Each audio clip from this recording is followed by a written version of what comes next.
I, Navita Yadav, Chair of ASSOCHAM Bond Council of India and the country head of Vistra in India, extend a hearty welcome to all participants of the corporate bond markets and the members of Corporate India who have joined us today.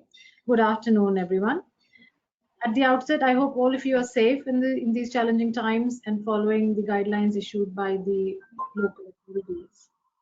In the last couple of years, ASSOCHAM Bond Council has taken various initiatives to increase the outreach and awareness for development of the corporate bond market across India.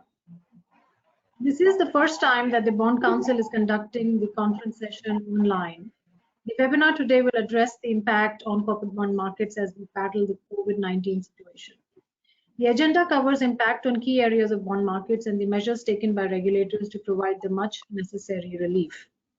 During the course of the webinar, which consists of panelists from key areas of debt capital markets and senior members of the industry, I invite you to discuss, deliberate, and provide necessary inputs for Indian bond market as we battle the COVID-19 situation.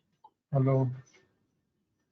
Before we hand over to our moderator, Vineet, Nahata, I just want to share some industry perspective on bond markets. Bond markets, as we all know, are an incredible backbone to financial markets all over the world. A well-functioning bond market leads to efficiency in pricing of credit risk, as expectations of all bond market participants are incorporated into the bond price. It also helps in infra-financing and funding of large public assets, including municipal corporations. India already has a well-developed G-Sec market, which provides benchmark yield curve for bond pricing. Also has a well-functioning depository system, of credible system of ratings, and adequate legal framework necessary for bond markets. In many Western countries and large developed economies, big industries access funds through either equity or bond markets.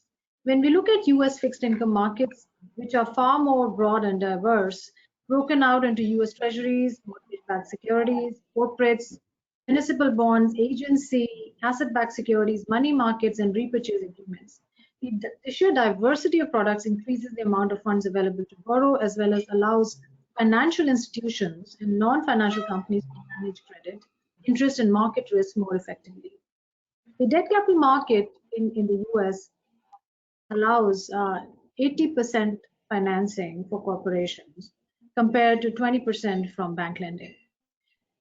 In India, the corporate debt to GDP ratio stood at 17% in 2017 as compared to 123% in the US, 74% in South Korea, and 34% in Singapore. India's gross NPA ratio of the banking system continued a rise from 4.3 in 2015 to 9.3 in March 19. The NPA ratio present is extremely high and will drag the efforts to take the Indian economy to the 5 trillion ratio in the next 5 years. Besides, there are new stresses in other segments of the financial system like the NBFC and the housing segment. Indian bond markets have grown exponentially over the last decade. However, the bond markets, as compared to other peer Asian nations, have a very small share in the total debt of the nation. Bond sales have faced a downward trend as many borrowers shifted to banks and the ongoing NBFC liquidity crisis. NBFCs, as we all know, have traditionally been the issuers of debt, and the liquidity crisis coupled with the ALM mismatch has led to turning averse to lending to NBFCs. As Indian companies struggle against the impact of coronavirus pandemic and a domestic credit crunch, weakening demand for company debt in India will put added pressure on borrowers already suffering from the world's biggest lockdown, a probable recession, and a credit crunch that started in 2018. Illiquidity in the corporate market, bond market, has also caused yet another upset. As we all know, RBI stepped in very quickly, and the other measures taken by government and the regulators. We have seen the measures to counter the impact and announcements that have been coming in, including the TLTRO announcements. However, for most of the borrowers, domestic bond issuance remains costly, cumbersome compared with bank lending. Lack of retail participation, despite huge supply of government paper in the country, is also a major impediment to the penetration of bond markets. Corporates prefer raising funds through private placements, but private placements lack transparency and access is not available to a large pool of investors. the ASSOCHAM Bond Council, we have been deliberating on the next generation reforms needed for the development and penetration of bond markets, which is very, very topical in today's COVID-19 situation. Many of these reforms and the underlying measures will be discussed during the course of the webinar as we move forward in this session. With this, may I now hand over to Vineet, who will now moderate the session for all the participants. Vineet, over to you. Thank you, ma'am. Good afternoon, everyone. I welcome you all to this enchanting session on the Indian debt markets, the impact of COVID, what repercussions it has on the Indian debt markets. And we have a very distinguished set of panelists belonging to each and every vital constituent of the debt market. We have with us Ms. Nipa Sheth, Mr. Girish Joshi, Navita ma'am, of course, and Mr. Harsh Punjabee. Each of them belong to one or the other important constituent. Navita ji happens to be from the debenture trustee side. Nipa Sheth represents a big debt house. Mr. Girish Joshi from Bombay Stock Exchange, and Mr. Harsh Punjabee from the retail investor side. We are also going to be joined in a short while by the President, Dr. Niranjan Hiranandani, who is going to also address us. Taking the session forward, I would request Ms. Nipa Sheth, Chairman Trust Group, to address us on the impact of the various measures taken by Reserve Bank of India upon both the constituents of the Indian debt market, government securities as well as corporate bonds. How these measures or relief measures introduced by RBI, how have they made the lives, whether they have made the lives easier for the debt market participants, the issuers and the industry, and how the benefits have trickled down to the lowest levels of the industry. Over to you, Nipa ma'am. Please take us through. Thank you so much, Vineet. Hello to our chairperson, Navita, and Girish ji, and Harsh. Thank you all the participants to be spending time at this point of time to hear about the corporate bond market, a market which actually continues to be extremely vibrant at this point of time in the economy. So we have been indeed living in very tough times, both for our country and the world right now. And the impact COVID-19 has actually left on the economy has been quite a bit overall. What we have seen is the initial stages of this virus. We've seen financial markets actually there was a large sell-off in domestic equity, bond and forex markets, leading to a lot of redemptions and prices going up and down. There was not enough facility available for corporate bonds and commercial papers for people to raise funds from on banking market. But what we have seen is very, very timely steps taken by Reserve Bank of India to ensure the good functioning of financial markets, to ensure there was an adequate liquidity. And 27th of March, actually, RBI stepped in to ensure that there is a smooth functioning of financial markets. So some of the steps which were taken initially for government bond markets, so we saw a repo cut of 75 bips, which was out of turn and before policy. We saw a window of repo and reverse repo being widened, and therefore the reverse repo rate went down to as low as 3.75. We've seen CRR ratios being reduced by another 100 bips by Reserve Bank of India. At the same time, they decided to actually introduce TLTRO. So we have seen Reserve Bank of India in the last quarter actually had introduced a concept called LTRO, which is first used in European Central Bank in 2008 crisis, which is for ensuring that the banks have enough fund in a repo on a long-term basis to ensure that that funding can be given to the corporates, and it can be lent for more than 3 years. So RBI actually came out with such LTRO in the last quarter and ensured that there was enough liquidity injection in the system, which was more than 3 lakh crore. However, what they realized is that this funds actually now needs to go to corporate bond markets and commercial papers, where mutual fund probably require these funds for redemptions. Corporate need it for more credits, which is not required. So this is a 1 lakh crore of TLTRO was introduced on 27th March. And we saw 4 auctions, which was on 27th March, 3rd April, 7th April, and 13th April. So total of 1 lakh crore of TLTRO, which was introduced by Reserve Bank of India, where the banks could actually take a 3-year money at a rate of repo, which was 4.4, and lend to all the corporates. Initially, obviously, the corporates, banks did invest most of this money to PSUs and AAA corporates, but RBI did come on the last TLTRO that we should be ensuring that not more than 10% of this money goes to one single issuer. And therefore, we've seen a lot of mutual funds have been able to sell good quality corporate bonds in the markets. There has been enough liquidity which was generated to ensure that there was enough activity in terms of if people needed liquidity or if corporates wanted to raise funds. So this really actually helped the bigger corporates, which were AA and above. However, ensuring and knowing that the system also needs to be given to NBFC and smaller NBFCs and microfinance companies, the need was very, very clearly seen by RBI, and RBI did introduce second TLTRO, which was meant to go towards the small microfinance companies, mid-size NBFCs from 500 to 5,000, and 50% of that goes 5,000 and above goes to NBFC. Of course, we've seen that in that RBI did the first auction of 25,000, and unlike the earlier TLTRO where the subscription was more than 2 to 3 times, here we saw that only 50% of the money actually was used by bank, and therefore surely there is a resistance for money lending by bank to maybe smaller NBFCs, because most of them would be rated, triple B or so, especially where they had to deploy 50%.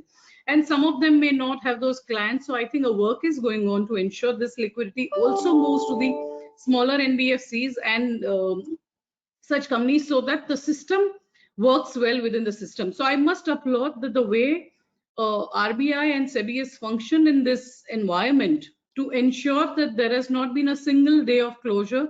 There has been no, issues on settlements. I think even the exchanges have worked phenomenally.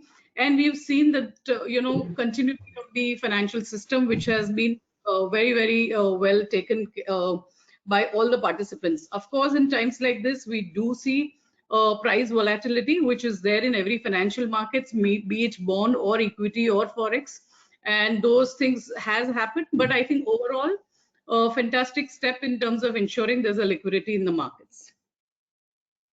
RBI has also been very, very careful in seeing that, the liquidity needs to also go towards the longer end of the market. They have conducted something called an Operation Twist, where they actually sold the long end government security, bought long end the government security and gave, T-bills, which was a very great signal in the market in terms of what they think in terms of rates. They have opened the window for states to borrow as ways and means. The limits have got increased so that there is no abnormal yields which do come up on a particular instrument at all points of time.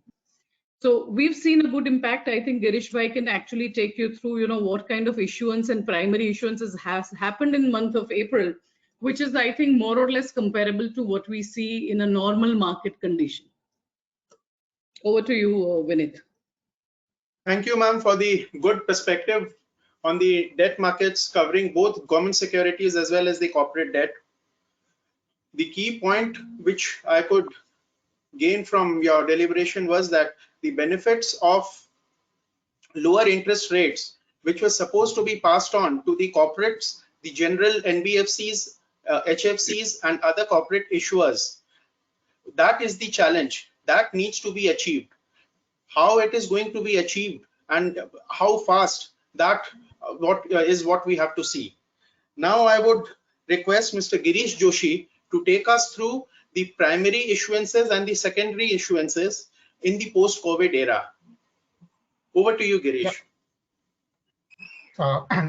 Good afternoon, everybody. Thank you, ASSOCHAM. Thank you, Vineet, and also hi, everybody, my co-panelist. I think Nipa also set the right tone, given pre-COVID and post-COVID, because he also acknowledged the support of the exchange as well as SEBI and RBI. Ensured, this market infrastructure institutions, they provide vital support to all issuers as well as investors. So fundraising happens and investment happens and resources are being mobilized. So that is equally reflected in few numbers which I am going to share. So actually I am going to share the number pre-COVID and post-COVID, both secondary market and primary market. And in LTRO scenario, what was the fundraising before at the time of LTRO 1 and LTRO 2? So if you look at the secondary market pre-COVID period, which we have considered from January 1 to March 20th, so average daily turnover was around 5,100 crore to 6,800 crore in the month of January. Then it went up to 6,023 crores to 7,500 crore in the February. And in 3 weeks of March, that is pre-COVID, it was in the range of 7,715 crore to 8,610 crore. So this is a turnover across the market, across the both exchanges, which is reported on the trade repositories on the exchange platform. And of this turnover, I would say HFC, Housing Finance Company, contributed a daily turnover of 1,500 crore to 1,800 crore. And NBFC contributed turnover more than 500 crore to up to 1,200 crore. So it was, I would say, breadth of the market was very well there, even pre-COVID. Now in the post-COVID, please note that post-COVID has come in the last 2 weeks of March. And of course, at March end, you find breaks of activity. A lot of churning happens of the portfolio. Mutual fund also try to do a lot of activities. So naturally, volume also shoots up. So volume shoot up to 8,000 crore to 10,000 crore daily volume in post-COVID. Okay, and in the April, okay, so when the daily volume per week also higher up to 12,000 crore plus. Again, of this volume, HFC turnover, housing finance turnover was in the range of 1,800 crore to 2,200 crore. So it has also gone up. And NBFC turnover also went up to 2,000 crore to 1,100 crore plus. So secondary market turnover, there was no much impact, as even Madam Nipa also said that it was volatility was there, so it has also increased the volume. Now we refer to primary market. So primary market, we are also going to share the data on fundraising happened on the BSE bond platform pre-COVID and post-COVID area. So in pre-COVID era, from January 1 to March 22, 1,01,000 crore have been raised on BSE bond platform. Of this, 54,000 crore is raised by PSUs and around 48,000 crore was raised by non-PSUs. So 134 issues came on BSE bond platform, of which 33 were PSUs. Further, HFC, housing finance companies were there in the market, which 11 issues came of those housing finance company, and they raised 7,000 crore. NBFC also came, 61 issues came, and they raised around 37,000 crore. And balance 57,000 crore was raised by other companies, which were 62 issues. So pre-COVID also very brisk activity from January 1 to March 22. Now post-COVID, March 23 till April 21. Of course, please note that we have so many holidays, because April we have so many holidays, banking holiday, a couple of more holidays. Still amount was also mobilized. In such a short period, 25,000 crore have been raised on BSE bond platform. Of this, PSU raised around 9,000 crore, 5 PSUs, and non-PSU 16,000 crore raised. Okay, again NBFC and HFC, if you look at that category, so NBFC raised around 6,900 crore from 9 issues, and HFC raised 1,200 crore. Now other corporates balance 11 issues came and 17,000 crores were raised. So post-COVID, lot of momentum was there in the market in the terms of fundraising. Now we are referring to the LTRO, the main core topic of our webinar. So what was the impact of LTRO 1 and LTRO 2? So LTRO 2, it is just now started, so benefits will accrue over a period of time. But LTRO 1, when it was almost infused 50,000 crore, so the period which you have taken from February 18 to April 23, so even it is less than around 30 days with so many holiday, excluding holiday. So 138 issues came in this period of LTRO 1, which collected 1,44,000 crore.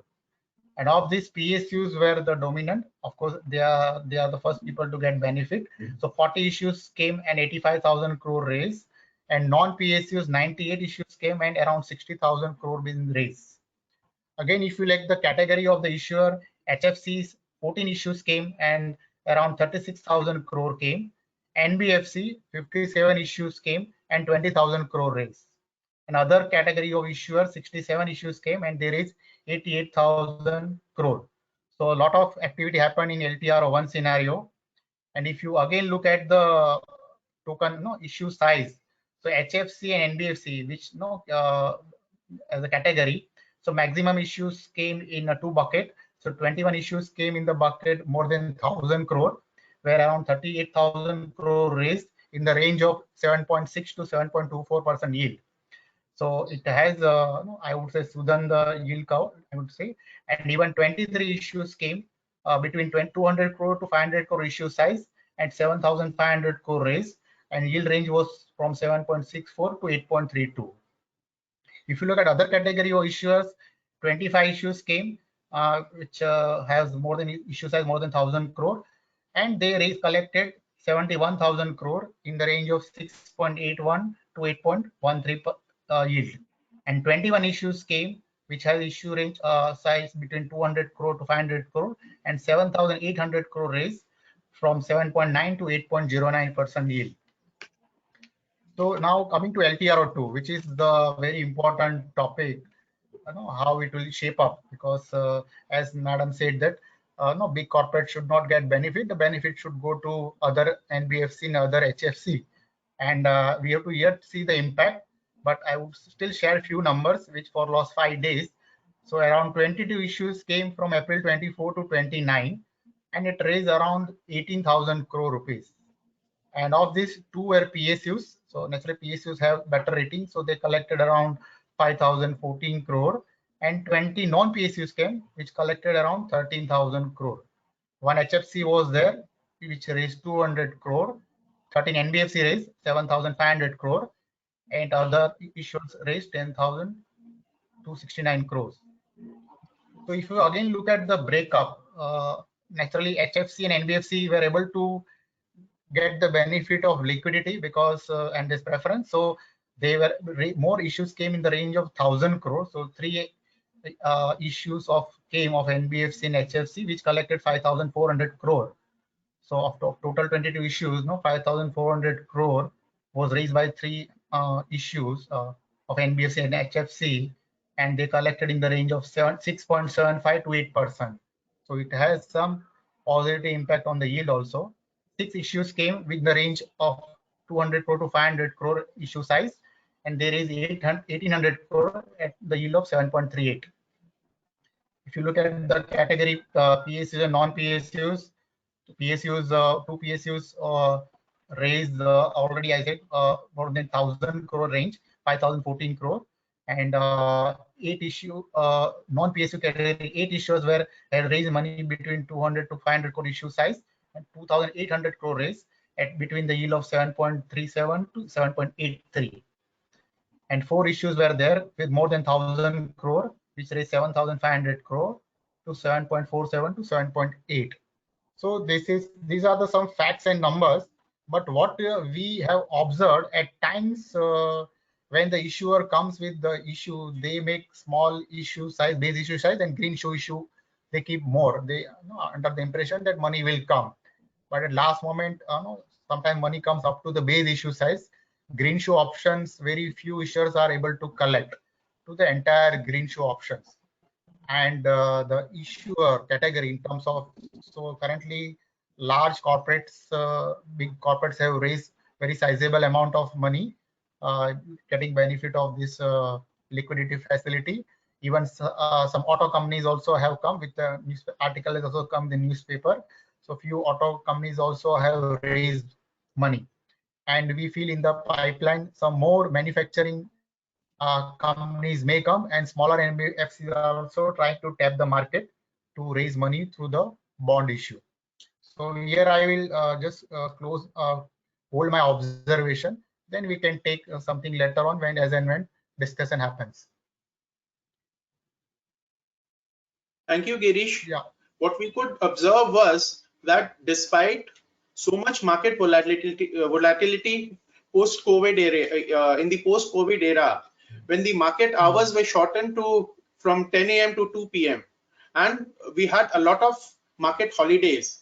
Despite that, the volumes in the Indian debt market, in the GSEC market as well as in the corporate debt side, they were very robust. This shows the inherent strength and the acceptability of the robustness and the sustainability of the Indian monetary system. Also, we could observe that there was a reduction in the cost of borrowing. The yields were reduced by, say, we could see a reduction of around 50 to 80 basis points across the table. So both of them happen to be very positive signs going forward for the development of the Indian debt market. As far as the retail investor side is there, the post-COVID era has thrown up many exciting opportunities to make decent returns for a retail investor. If we compare the bank fixed deposit rates, which have been reduced of late, they happen to be hovering around 5.5 to 6%. The safest of the liquid mutual funds, they are also, the returns are very low compared. The returns are there ranging between 4.5 to 5.7%. So the direct investment in government securities and bonds for retail investors, this offers a very good investment avenue for earning decent returns with adequate safety, security of money, and good amount of liquidity. I would now request Mr. Harsh Punjabee of Smest Advisory to highlight upon the recent measures taken by Reserve Bank of India to promote government securities market amongst the retail investors, and also how the retail investors can benefit in terms of higher rates of return by subscribing to various primary issues of Indian corporate bonds and avail the purchasing of these bonds in the secondary market. Over to you, Harish. Vineet, thank you. Hello, everyone, and welcome. I'm grateful to ASSOCHAM for including retail investor participation as one of the key areas of discussion in today's agenda, since it is a well-known fact that India INC's secondary debt market needs all the impetus it can get to further encourage retail investor participation. Finance textbooks, as we've seen, generally teach to invest savings in equity and bond markets. The bond markets offer the benefit of low risk as compared to equity, urging retail investors to balance the risk and return and allocate their savings in both products. Previously, what retail investors used to do, they substituted investments in bond markets with fixed income rate products such as term deposits, small savings schemes, and had exposure to bonds indirectly via mutual funds. And this gap makes a case for further pushing for direct retail participation in bonds. Over the years, the Finance Ministry and the RBI have taken several measures to encourage retail participation in bond markets. We saw the introduction of non-competitive bidding for government securities that reserved 5% for retail investors who could not compete with institutional counterparts. Subsequently, the Government Securities Act allowed pledging of GSECs for availing loans that gave legal recognition to ownership of holding bonds.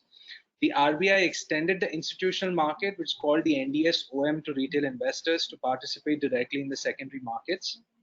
And in its monetary policy, the RBI Statement on Development and Regulatory Policy announced to modify its GSEC registry, which is the PDO NDS system, to include constituent details in the CGSTL accounts. This will surely fuel the interest of the retail investors towards investing in GSECs, and this upgrade is expected to be made operational by the end of July 2020.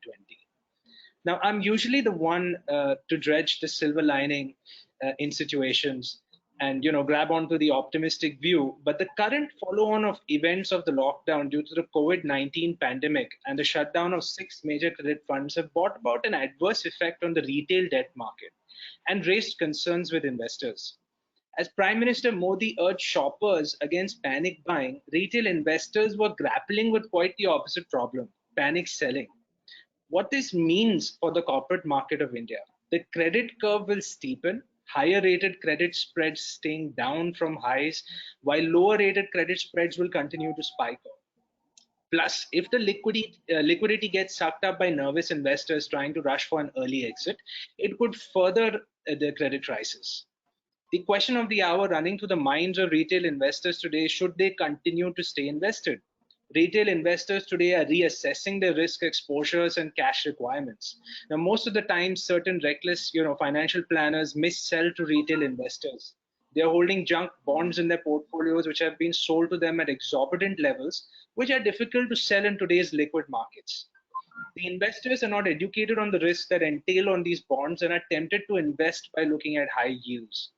Given that the COVID-19 has taken so many jobs and caused widespread pay cuts, investors are queuing up to liquidate debt instruments to make certain unavoidable payments.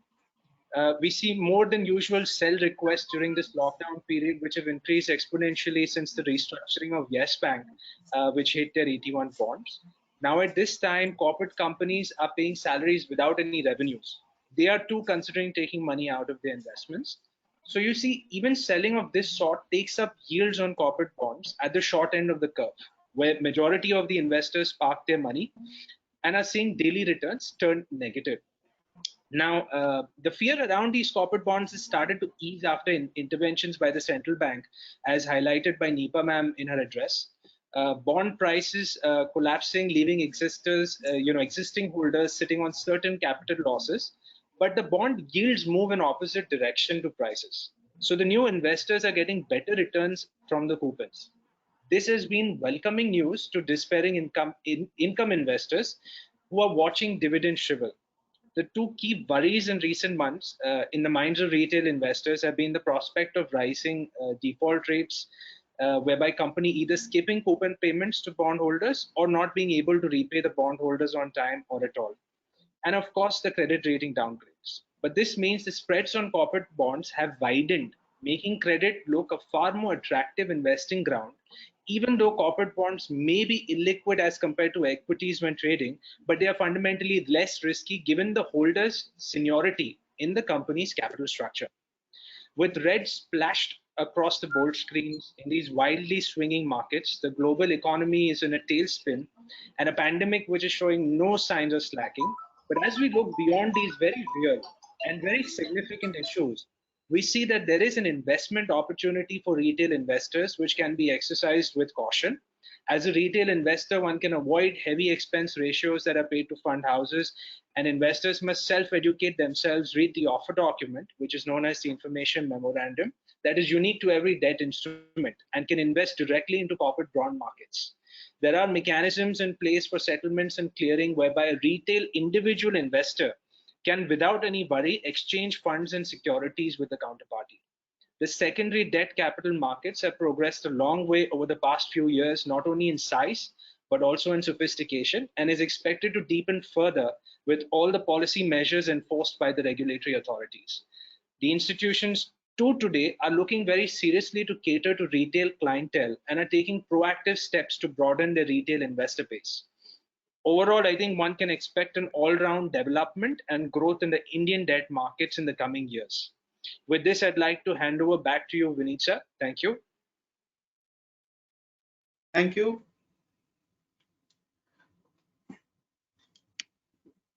We have some questions.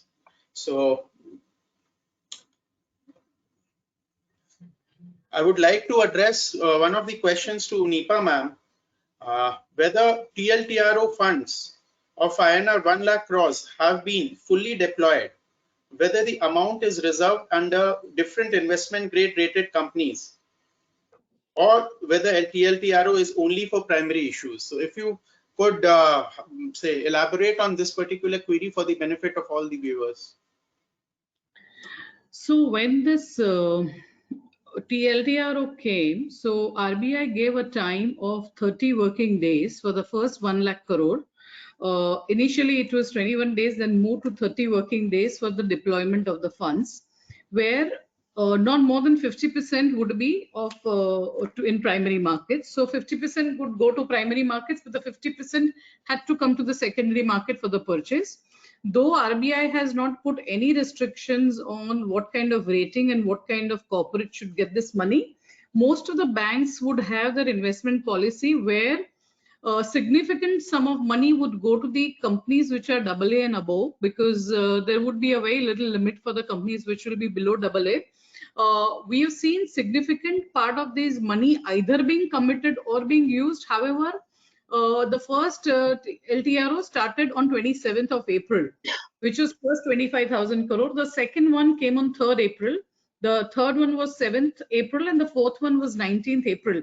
So it is still work in progress. We can see the banks are also doing their work in terms of selecting companies, ensuring the right pricing and probably deploying the funds.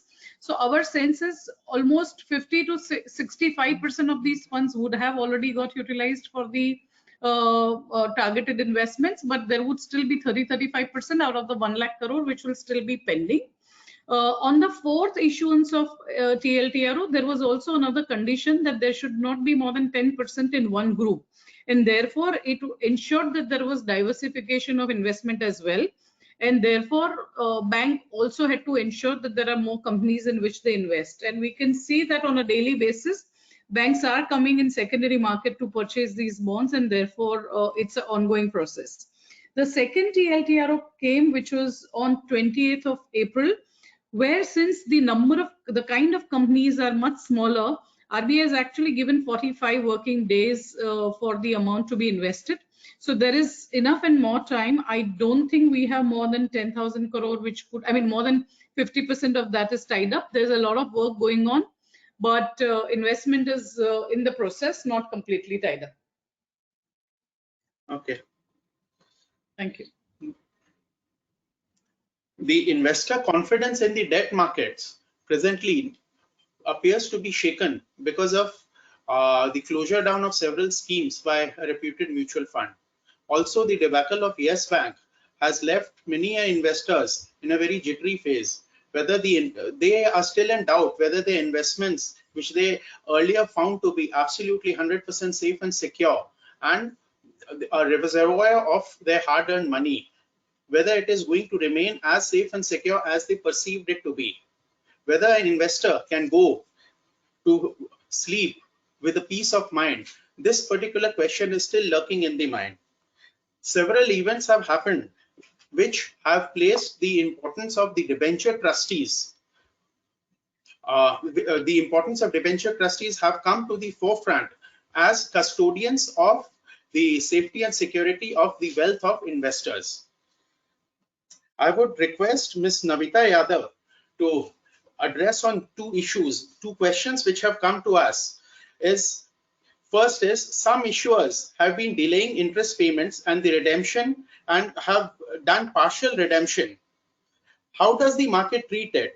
If the interest delay, or is this treated as an interest delay or redemption delay?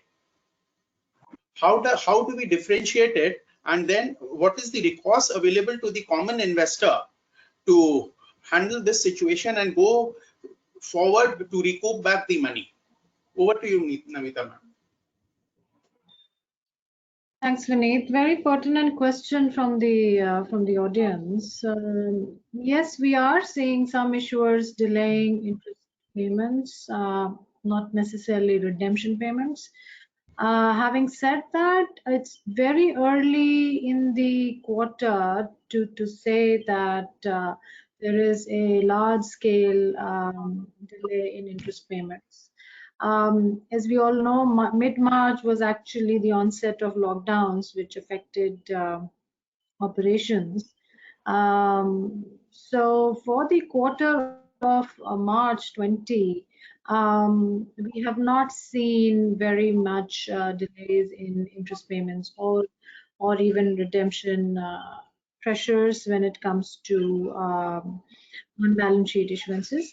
Having said that, as we move forward into the second quarter, which is the April to June quarter of the calendar year, that's when, you know, as debenture trustees and as industry, we see the real impact of disruption in corporate operations and the impact on their working capital cycle, the impact on their debt payments. As intermediaries, there is a big role debenture trustees in managing the interest of debenture holders, which could be retail investors or corporate investors or financial institutions and even banks themselves.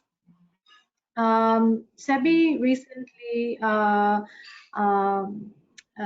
informed the markets that the interest principal payments for bonds need to continue as per regular process. No moratorium, etc., has been allowed from the regulator, as bond markets really reflect the retail participation, and that's an area where there should not be any delays or redemption pressures. Having said that, we did see some issuers come back to investors for moratoriums. Now, that is perfectly normal. If an issuer is facing real delays and specific to the disruption of operations during lockdown, we have seen investors actually sit up and take notice. Many a time when the interest payment delay happens, investors have not invoked events of default. So we are seeing a lot of patience on part of investors as well, especially for genuine cases which are actually disrupted because of the lockdown. Having said that, there are other cases who may have a mixed reaction either from before or which is accentuated by the current crisis. So investors sit in a commanding position here. Through debenture trustees, they can actually express their decisions. The issuers can approach the debenture trustee, who can then in turn approach the investors for any allowance, if at all, of any moratorium. Otherwise, we expect the issuers to pay the interest payments on time, as well as if there are any redemptions due, we expect them to pay on time. Vineet? Yes, ma'am.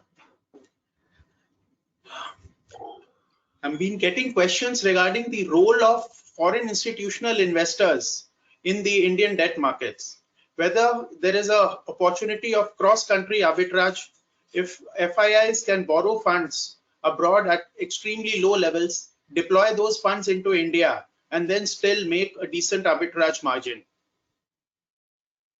Second is, I would like Ms. Nipa Madam to highlight on this. What is the impact of foreign institutional investors, whether the hot money flowing in and then exiting in a rush, this leaves Indian monetary system in a whiff. Are we sound enough to withstand the foreign institutional investors abrupt buying and selling of securities? And what is the outlook as far as the market presents right now, whether they can still make money, getting money from abroad, deploying it in India? Please, ma'am. Thank you, Vineet. So what we are seeing is actually over the last 2 months, we have a lot of FII who's not only sold corporate bonds, but there has been a selling in government security market as well. It's been very challenging because, you know, the impact of COVID-19 is not just in India, it's world across, and therefore we are seeing the risk averseness which has come across world in terms of investment. So though we do see an amount of you know, positive spread in terms of rates, we are also seeing a lot of volatility in the forex side, and therefore the risk adjusted return may not be the greatest of return which we used to see. Even unlike India, what we've seen in countries which is in European markets and US markets, the Fed Reserve and the central banks have actually announced direct purchase programs, not only to the AAA bonds, but also to, you know, going down to the junk bond categories. So therefore, the liquidity and the opportunity in international market continues to be very strong. Even when you compare the Indian dollar bond market, I mean, dollar bond market of Indian issuers versus the domestic market, the rates which are quoted in the dollar bond market probably are far more attractive than what you see when you hedge your forex. So at least for timing, we don't see a rush of forex money which will be chasing the Indian debt capital market till we see overall economic scenario changing. Because right now it's not only the question of rates, it's also the question of credit, because we have no idea which businesses will have what kind of impact and over what period of time. So we are seeing investor across the world probably shying away from credit risk. If you purely see the rate arbitrage, it has actually come down if you see the covered premium policy. And we actually see some of the foreign participants who had become far more active being away from, I mean, they have reduced their risk to the country. So I would not see a big inflow of a hot money at this point of time, because what we are dealing with is not only a financial crisis, it's far beyond that. So people will be making very careful, calibrated decision in terms of investments. Thank you. Regarding the reforms in the Indian debt markets, what are the suggestions? What reforms are we looking at? If I would request Ms. Navita Yadav to delve upon some of the points.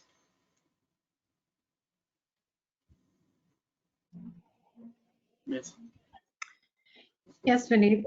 So the reforms for the Indian bond markets is a much debated topic, and at the Bond Council we have been deliberating on the second tranche of next generation reforms that are needed. Some of these, as we see the situation emerge on liquidity being addressed, we've discussed a lot on RBI operations in this regard. Having said that, whether this reaches the last mile to the SMEs and MMEs is what remains to be seen. Although the efforts from the regulators have been quick and timely. So liquidity continues to be a major reform process that needs to continue. The rate cuts need to be passed on because the cost of borrowings, until they still stay high, the efficiency of the bond market will continue to be hampered. Thank you, ma'am. Oh. Yeah.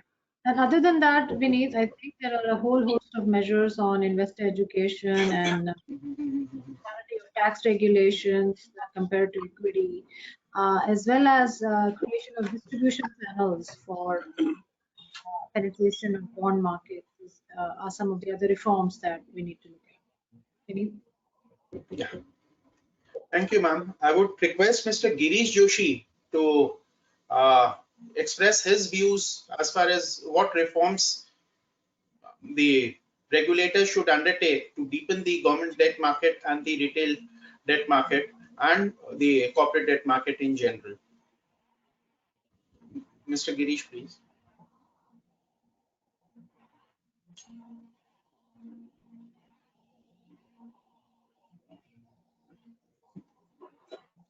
Hello, can you hear me? Yeah. Hello. Yeah, we can. You're audible, Mr. Girish. See,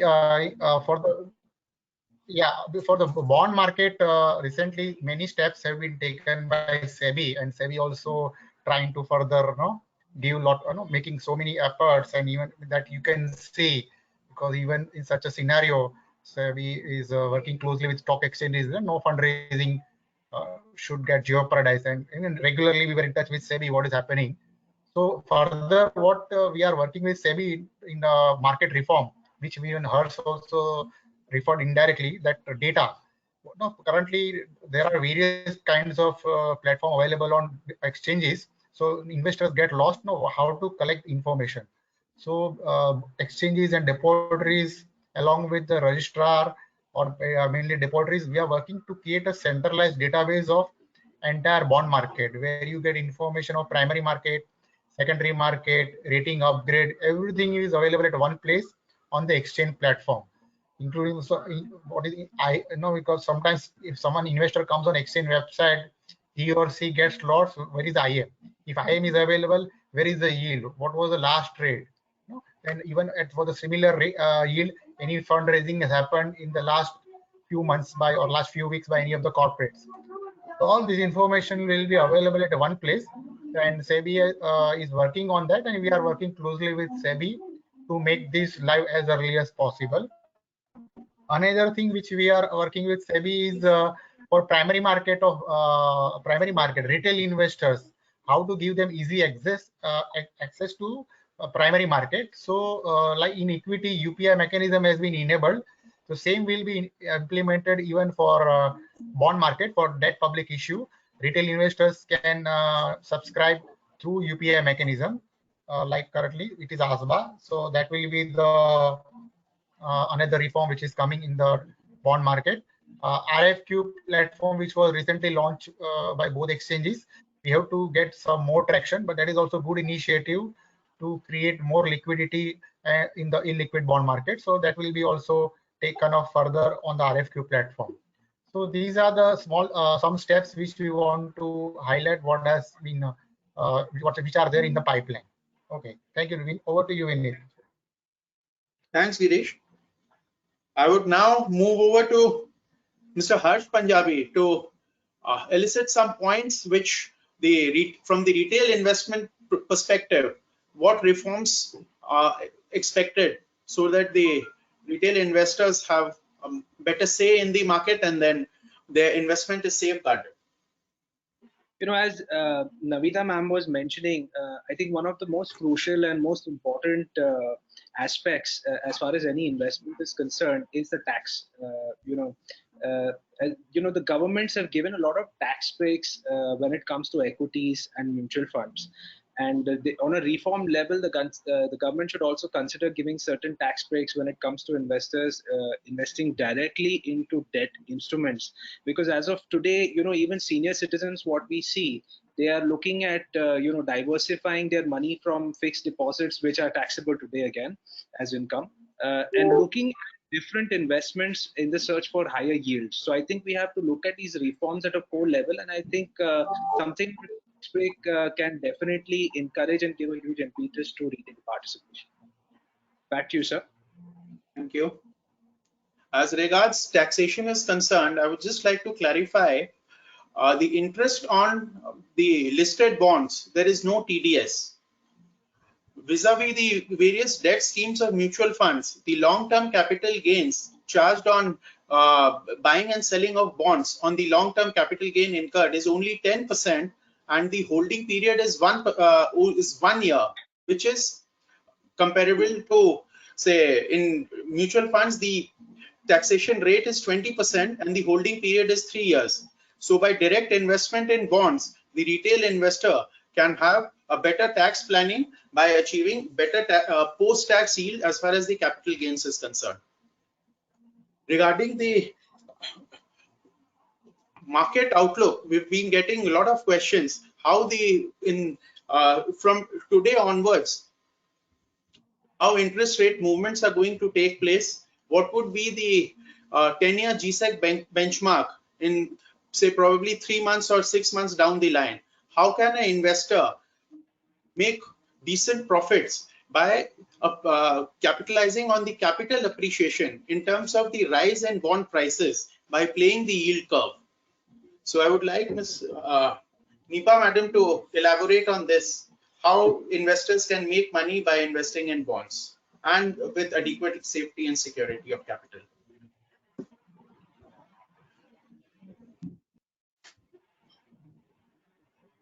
Very unprecedented times, and I think it's one of those times where you would look at safety far more than returns. I don't think most of the people today have seen anything which is closer to what we are saying today in terms of economic impact. We do not know and understand where the recovery would come. We've seen certain big companies probably already making announcements that significant people from their staff will continue to work from home, and therefore probably we are going to see a world which is going to be very different. I think at these times, ensuring the safety of money is extremely important than maximizing the return. I don't think the kind of credit risk which is there in an instrument which most of us are able to probably even understand, because these have been, some of the companies have been very sound. It's just that the business cycles are changing. So very strongly will recommend continue to be in extremely safe, which is PSUs, semi-PSUs, or very, very top-rated corporate houses without much of duration risk, because you will see short-term liquidity continuing to be in the markets, but the impact on fiscals will be huge, and therefore any play on the yield curve can actually hit anybody on either side. So very moderate duration with moderate risk is where my recommendation would be at this point of time. Yeah. Not much time to be Thank you. so That was very well said and very good sound piece of advice to all the viewers as to how to plan their investments into the Indian debt markets. Another Netherlands is an option as a jurisdiction. Then another question. I think somebody's voice is on. I have been handed over two questions. One is that in the equity segment, there is a small and medium SME segment. If a small company with limited capital wants to raise resources via bonds, is there a facility available where he can list his bonds and say raise capital to the extent of say 10 crores or 20 crores? If the rating also, if the company which wishes to raise resources doesn't have a very high rating, so how do we see if like say many of the SMEs who would like to tap the Indian debt markets to raise resources, what should be the way forward for them? I would throw this open to all the panelists if anyone could say respond to it. Yeah. Can I say on this, Vineet? Yeah, sure. Please go ahead. Yeah, so like you refer the SME platform. So in SME platform, just for equity, there is a success story by exchanges, and at BSE we have listed more than 350 companies. Now for debt, so even small companies can raise money through the debt, both either private placement or through the public issue. There is no bar on that, and rules and regulations you have to follow as per SEBI. On the debts and on more, of course, once you are listed, you have to follow LODR regulation. But your point on relating to rating, there is no bar that there should be some minimum rating. Only then you can raise money for private placement. For public issue, there are some rating requirement, but not for private placement. So money can be raised even up to 10 crore also, and you can get listed your bond on Bombay Stock Exchange. Of course, if there is a demand, we can create a separate segment that SME bonds. But if there are so many, there is a requirement. The second point is investors. So investors, how to attract those investors. So that is very important. So here the role of arrangers or merchant bankers come into the play. So they have a lot of HNI customers. If they are interested taking a little bit more risk and to bet on bonds of SME company where rating is not AAA type, then a lot of opportunities are available. Just to share, we have debt, I would say the private equity, like we have private debt capital also, and those companies are this debt private debt funds are putting money into such companies, and on the back to back they raise money from HNIs. So there is a potential of the market, and in the current regulatory framework, there is no bar for them to get listed on the exchanges if they raise money through private placement. For public issue, there is a defined process by SEBI. So there is no issue. Only thing, there should be appetite and there should be demand for such bond by investor, and their liquidity may not be there for such bond. That we have to accept as a fact, because issue size itself is 10 to 15 crore. So how the trading will happen? But nevertheless, it can be worked out later on, like concept of market maker, something can be worked out as then things evolve.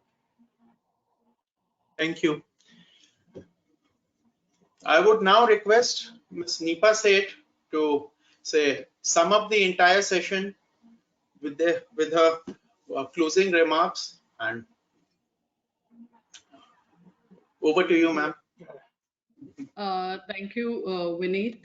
First of all, I think it's been a great participation. We've seen almost 260 to 270 people participating in this time, which has been of great interest. I think the session opened very well with Navita probably giving a complete perspective of debt capital market. Vineet handling the entire process extremely well with his views. Girish Bhai has given the statistics, which has actually shocked me because, over the period of last 1 month, we've been saying that, while most of the things are closed, our markets have been very active. But just hearing the number has made me realize that, how big the market is actually becoming in this time. Very interesting to hear Harsh's perspective on retail side and also how the, entire impact of the volatility has happened and what is the big question mark on most of the investors to, take it ahead in terms of fixed income investments. A very interesting set of questions. It was really, a great interaction. I also must thank the ASSOCHAM team, Dr. Rajesh Singh and his team, Rohit Bhatia and our chairperson Navita Yadav to take this time out. I thank all the people to probably take the time out in this time and be part of this. We continue to ensure that there is a knowledge-based debt market conference which continues to be there either in this form or in person, and we look forward for that interaction. Thank you all. Thank you, viewers, for participation. Thank Had a you. lovely session. Thank you. Bye. Bye.